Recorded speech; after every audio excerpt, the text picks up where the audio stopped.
Wanita yang tidak menutup aurat, dosa kata? Dosa. Tapi confirm lah, pokok Tuhan tengok pun tahu ahli neraka semua tu. Kita tak boleh kata ahli neraka. Kita kata dosa. Kemungkinan dia bertaubat. Kemungkinan dosa itu diimbangi dengan pahala dia yang lain yang banyak. Allah Maha mengetahui. Mungkin ada orang pakai dengan pakaian yang jubah dan ataupun pakai pakaian agama, tapi dosa dia yang lain lebih banyak. Ambil harta orang, makan duit orang, makan rasuah, akhirnya tenggelam dia dalam dosa, mengatasi kebaikan dia.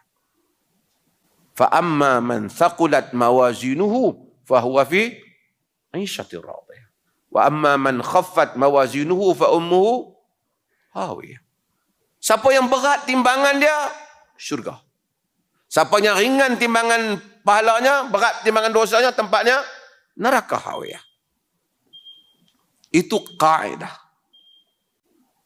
Man qala halakan nas fahuwa ahlakuhum. Sesiapa yang menyatakan binasalah manusia, tak ada lah orang macam hang ni, tak payahlah muka pun muka neraka. Dialah yang paling binasa sekali. Sebab itu kita hanya kata dosa. Tapi kita tak kata engkau confirm ahli neraka. Kita tak kata. Cuma kita kata dosa masuk syurga ke neraka? Ke neraka. Pahala membawa ke syurga atau ke neraka? Ke syurga.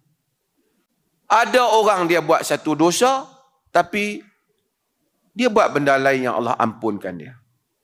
Maka berjalan mari ke wudu, berjalan mari ke masjid, solat antara solat, Jumaat antara Jumaat, umrah dengan umrah, haji dengan haji. Ujian dalam hidup mengampunkan, menggugurkan dosa. Allah programnya Maha Pengasih dan Penyayang. Tapi hukum hakam Allah mesti diberitahu.